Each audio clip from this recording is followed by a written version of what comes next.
Right. இன்னைக்கு எல்லா கண்டென்ட்டும் Goa gang தான் போல இருக்கே. 2 ப்ரோமோலையும் 3 ப்ரோமோலையுமே அவங்கள பற்றி தான் பேசியிருக்காரு. ஸோ இன்னைக்கு முழுக்க முழுக்க இவங்களை வச்சு தான் இன்னைக்கு எபிசோட் ஓட போகுது. நிறைய பேர் கமெண்ட் செக்ஷனில் வந்து எனக்கு கேட்குற ஒரு விஷயம் என்ன அப்படின்னா, இது வரைக்கும் இந்த வீட்டுக்குள்ளே எவ்வளோ பெரிய பிரச்சனைலாம் வந்திருக்கு. விஜய் விஷால், முத்துக்குமரன்லாம் என்னென்னமோ பேசியிருக்காங்க. இப்போ ஏதோ வர்ஷினியை பற்றி ராணவ என்னமோ தப்பாக பேசியிருக்காரா, அந்த விஷயம்லாம் வெளியில் வந்திருக்கு. ஸோ இவ்வளோ பெரிய பிரச்சனைகள் நடக்கிற போது அது எல்லாமே கேட்காத விஜய் சேதுபதி இது ஒரு மேட்டர்னு உட்காந்து கேட்டுக்கிட்டு இருக்காரு அப்படின்லாம் கேட்குறீங்க. கோவா கேங் இருக்கிறதுனால தான் கண்டென்ட் வருது, அது பாசிட்டிவோ நெகட்டிவோ அவங்களால தான் கண்டென்ட்டே கிடைக்குது அப்படின்ற மாதிரியும் சில பேர் சொல்லிக்கிட்டு இருக்கீங்க. எனக்கு இதில் சிலதில் உடன்பாடு இருக்குது, சிலதில் உடன்பாடு இல்லை. பாசிட்டிவோ நெகட்டிவோ அவங்களால தான் கண்டென்ட் வருது அப்படிங்கிறது நம்ம ஏற்றுக்க முடியாது. ஒரு கேம் அப்படின்னும் போது அந்த கேமில் ஒரு ஸ்போர்ட்டிவ்னஸ் இருக்கணும்.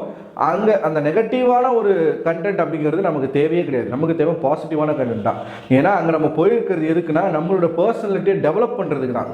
நம்ம பர்சனாலிட்டியை சாச்சனா மாதிரி உடச்சி எரிஞ்சிட்டு வர்றதுக்கு இல்லை.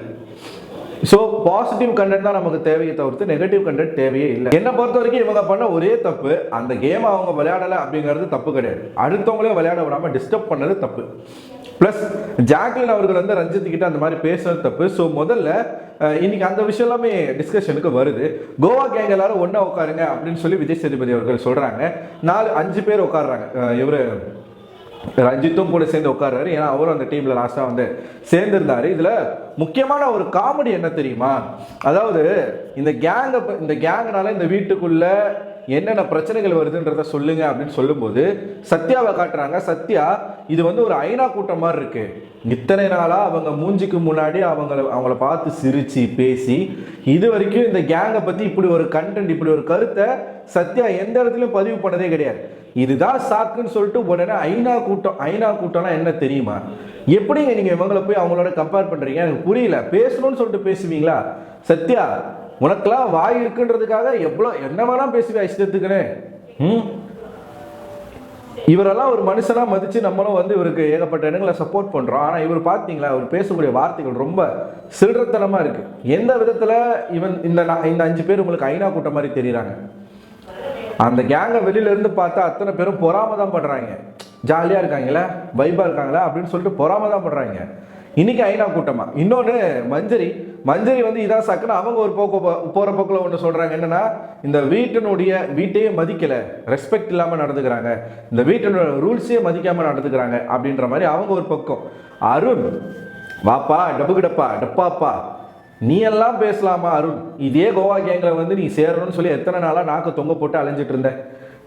ரஞ்சித்தை அந்த கேங்ல சேர்த்து விட்டதே அருண் தான். ப்ளஸ் நானும் அந்த கேங்கில் வந்து சேரணும், எனக்கு அந்த கேங்கை பயங்கர வைபாக இருக்குது, எனக்கு பிடிச்சிருக்கு அப்படின்னு சொல்லி அவ்வளோ பேச்சு பேசிட்டு இன்னைக்கு அருண் என்ன சொல்கிறாருன்னா, ஆட்டத்தினுடைய போக்கையே மாற்றுது அப்படின்னு வந்து சொல்கிறாப்புல.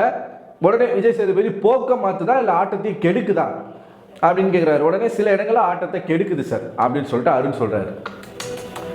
இதோட எல்லாம் வந்து இந்த ஒரு கேங்கு கிடைச்சிட்டாங்கன்னு சொல்லிட்டு அவங்க இஷ்டத்துக்குன்னு பேச போகிறீங்க, பேசுங்க, பிரச்சனையே கிடையாது, பேசுங்க. இந்த அவமானமும் இந்த அசிங்கமும் இந்த 4 பேருக்கு இல்லை, 5 பேருக்கும் தேவைதான்.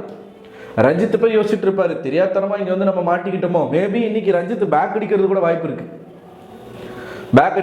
வாய்ப்பு இருக்கு. நம்ம 2வது ப்ரோமோல சொன்ன விஷயத்த 3வது ப்ரோமோல தான் விஜய் சேதுபதி கேட்கிறாரு. இப்படி நீங்க விட்டு கொடுத்து தான் நான் விளையாடுவேன் அப்படின்னு நீங்க சொன்னீங்கன்னா நான் கேட்டை திறந்து விட்டுறேன், நீங்க வெளியில போயிட்டு வெளியில இருந்து சப்போர்ட் பண்ணி விட்டு கொடுத்து விளையாடுங்க அப்படின்னு சொல்லி ஏதோ ஒரு பேப்பரை கிழிக்கிறாரு. அது என்ன பேப்பர்னு தெரியல. ஸோ இவர் வந்து கேட்டை திறக்கிற மாதிரி கமல் சாரை ஃபாலோ பண்ணுறப்பல நல்ல விஷயம். ஏன்னா வாரம் வந்து இவர் வந்து ஒன்றுமே பண்ணாமல் அடி வாங்கிட்டு போகிறதுக்கு ஏதாச்சும் பண்ணி அடி வாங்கலாம்ல. நீங்கள் இதெல்லாம் கேட்குறீங்க, தப்பே கிடையாது சார், சூப்பர், நாங்கள் வந்து பாராட்டுறோம், உங்களை வாழ்த்துறோம். அதே மாதிரி மற்ற விஷயங்களும் நீங்கள் கேட்கணும். எப்படி மற்ற விஷயங்களும் நீங்கள் கேட்கணும். இவங்களை மட்டும் கேட்டுட்டு மற்றவங்களெல்லாம் அப்படியே விட்டுட்டீங்கன்னா இங்கே நாங்கள் கேங் அப்படின்னு ஓப்பனாக தைரியமாக சொல்லி விளையாடுறது 5 பேர். சொல்லாம கேங்கா சுத்தி விளையாடிக்கிட்டு இருக்காங்க. இப்ப அருண் கொண்டுனா விஷால் விட மாட்டாரு, விஷாலு கொண்டுனா அருண் விட மாட்டாரு. ஸோ இவங்கெல்லாம் பார்க்கும்போது நமக்கு என்ன தோணுதுன்றது தெரியலையே. ஏன்னா அவங்க சைலண்டா இருக்காங்க, சொல்லிக்கல, இன்னும் வாயை திறந்து நாங்கள் கேங்குன்னு சொல்லிக்கல. ஸோ அதனால இது நடக்குது, இருக்கட்டும், பிரச்சனை இல்லை. ஸோ இது ஒரு மிகப்பெரிய பாடமாக இந்த 4 பேருக்கு இருக்கணும். ரஞ்சித் சாரை நம்ம எப்பயுமே கணக்கில் எடுத்துக்க தேவையில்லை. ஏன்னா அவர் எப்போ வேணாலும் வெளியில் போகிறதுக்கான வாய்ப்புகள் இருக்குது. இனிமேல் கேங்குன்னு சொல்லிக்கிட்டு சுத்தாமல் தனித்தனியாக கேமை விளையாட ஸ்டார்ட் பண்ணுங்க. இந்த கேங்கெல்லாம் வேண்டாம். உங்கள் நட்பு எல்லாமே புரியுது. சௌந்தர்யா ஒரு விஷயம் ஒன்று பண்ணாங்க. அதாவது இப்போ கேங்குன்னு சொல்லிட்டு நம்மளை ரிஜிஸ்டர் பண்ணிட்டாங்க, நம்ம எதனா ஒன்று பண்ணணும், கேங்காகவே இருந்தாலும் நான் வந்து எதனாச்சும் ஒன்று பண்ணுவேன் அப்படின்னு சொல்லி சௌந்தர்யா ஒரு விஷயத்த பண்ணாங்க. இப்போ கொஞ்ச நேரத்துக்கு முன்னாடி லைவ்ல ஜெஃப்ரி தான் கேப்டனாக இருக்கார் இல்லையா? ஸோ ஜெஃப்ரியோடைய ஒரு டைலை பிடுங்கிறதுக்காக ஒரு ஒரு ஒரு இன்சிடெண்ட்டை எடுத்துகிட்டு வராங்க. அதாவது நேற்று வந்து ஜெஃப்ரி வந்து பயங்கரமாக கோவப்பட்டிருப்பார். எதுக்காக பார்த்தீங்கன்னா, தர்ஷிகா செஞ்ச அந்த ரவா லட்டுக்கும் வடைக்கும் என்னை கேட்காம, நான் சொல்லியும் என் பேச்சை கேட்காம நீங்கள் செய்கிறீங்க அப்படின்னு சொல்லிட்டு, இந்த வீட்டில் கேப்டனுக்கு மரியாதை கிடையாது, ஸோ நானே ஒரு டைல் நான் கொடுக்குறேன்னு சொல்லிட்டு இவர் ஒரு பிரச்சனை பண்ணியிருப்பாரு. அந்த இன்சிடெண்ட்டை மனசில் வச்சுக்கிட்டு இன்னைக்கு ஒரு சம்பவம் நடக்குதா. அதாவது தீபக் அவர்களுக்கு வயிறு சரியில்லை போல, ஸோ அதனால் காஃபி போட்டு கொடுத்துருக்காங்க. காஃபியா டீயா தெரில எக்ஸாக்டாக. ஸோ காலையில் இவர் ஜெஃப்ரி தான் போட்டு கொடுத்துருக்கிறாரு போல. மீதி டீயை ஜெஃப்ரியும் ரஞ்சித் சாரும் குடிச்சிருக்காங்க. காலையிலே சீக்கிரமாக எந்திரிச்சிட்டாங்க போல, அவங்க குடிச்சிருக்காங்க. மறுபடியும் பவித்ரா வந்து டீ போடுறதுக்காக வந்தாங்களாம். அவங்க கேட்கும் போதும் உங்களுக்கு டீ வேணுமான்னு கேட்கும்போது வேணும்னு சொல்லி கேட்டிருக்காங்க போல. அதுக்கப்புறமா ஈவினிங்கும் டீ போடுறதுக்காக வந்திருக்காங்க போல. அப்பயும் எங்களுக்கு டீ வேணும்னு 2 பேரும் சொன்னதாக சொல்லப்படுது. இதை ஒரு புகாராக சௌந்தர்யா வந்து எடுத்துகிட்டு வந்து வைக்கிறாங்க. என்ன சொல்கிறாங்கன்னா, நேற்று தர்ஷிகா வந்து இந்த வீட்டுக்கே சேர்த்து செஞ்சதை கேப்டன் வந்து குறையா சொன்னார். இன்னைக்கு கேப்டன் வந்து தீபக்கு டீ போட்டு கொடுக்கும்போது அவங்க சேர்த்து குடிக்கிறாங்க. ஓகே, அது பிரச்சனை இல்லைன்னு விட்டுருவோம். அதுக்கப்புறமா பவித்ரா வந்து டீ போடும்போது அப்பயும் எங்களுக்கு வேணும்னு சொல்லிட்டு குடிக்கிறாங்க, அதையும் நம்ம விட்டுருவோமே. மறுபடியும் ஈவினிங்கில் டீ போடும்போது மறுபடியும் எனக்கு வேணும்னு சொல்லிட்டு குடிக்கிறாங்க. அப்போ என்னது இது? ஒரு கேப்டனாக நியாயமாக என்ன பண்ணணும்? ஒரு வேளை நீங்கள் குடிச்சிட்டிங்கன்னா அடுத்த ரவுண்ட் வரும்போது வேணா நான் குடிச்சிட்டேன் அப்படின்னு சொல்லணும்ல. நீங்கள் கொடுக்க குடிச்சிக்கிட்டே இருந்தீங்கன்னா அப்போ தர்ஷிகாவுக்கு ஒரு நியாயம், உங்களுக்கு ஒரு நியாயமா அப்படின்னு கேட்கவும் செம காண்டாக வராப்புல ஜெஃப்ரி. எல்லாரும் முன்னாடி என்னை ஏன் கேட்டேன், என்னை தனியாகவே கேட்டுருக்கலாமே.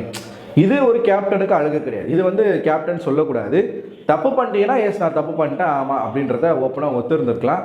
ஆனால் சௌந்தர்யா சொன்னது வந்து தப்பான்னு கேட்டிங்கன்னா கிடையாது, கரெக்டான ஒரு விஷயம் தான். அவங்களுக்கு நியாயமாகப்பட்ட ஒரு விஷயத்தை கேட்குறாங்க. பட் இதை ஏன் அவங்க செய்கிறாங்க அப்படின்னா, டீமாகவே இருந்தாலும் சௌந்தர்யா எப்பயுமே தப்புனா தட்டி கேட்பா அப்படிங்கிற. ஏன்னா நேற்றுலேருந்து யோசிச்சுட்டே இருக்காங்க சௌந்தர்யா, நேற்றுலேருந்து யோசிச்சுட்டே இருக்காங்க, என்னடா இப்படி சொல்லிட்டாங்களே, என்ன பண்ணுறதுன்னு யோசிச்சிட்டே இருந்ததா இந்த ஒரு ஸ்டண்ட்டை கையில் எடுத்தாங்க. அது ஒரு மாதிரி ஒர்க் அவுட் ஆகாமல் தான் போச்சு.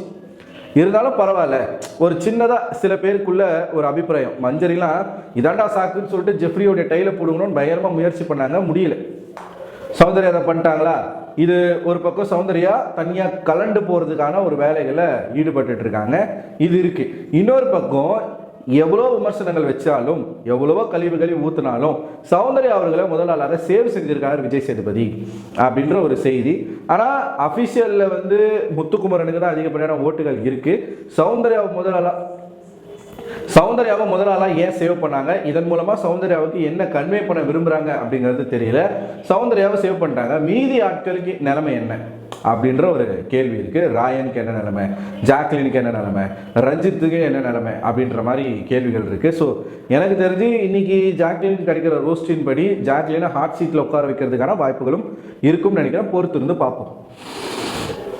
ஸோ நீங்கள் என்ன நினைக்கிறீங்க மக்களை? ஒரு பக்கம் விஜய் சேதுபதி அவர்கள் இன்னைக்கு போட்டு கோவா கேங்கை கிளிக்கிறத பார்க்கும் பொழுது உங்களுக்கு என்ன தோணுது? இன்னொரு பக்கம் சௌந்தர்யா நான் வந்து நேர்மையானவள் அப்படின்னு காட்டிக்கிறதுக்கான சில முயற்சிகள் எடுக்கிறாங்க. ரெண்டையும் பார்க்கும்போது உங்களுக்கு என்ன தோணுது அப்படிங்கிறத கமெண்ட் பாக்ஸில் மறக்காம கமெண்ட் பண்ணுங்கள். இந்த வீடியோவை லைக் பண்ணுங்கள், சப்ஸ்கிரைப் பண்ணலனாலும் பரவாயில்ல, லைக் பண்ணிட்டு பாருங்கள். அடுத்த ஒரு வீடியோவில் உங்களை சந்திக்கிறேன். அதுவரை உங்களிடமிருந்து விடைபெறுவது நான் அரவிந்தன்.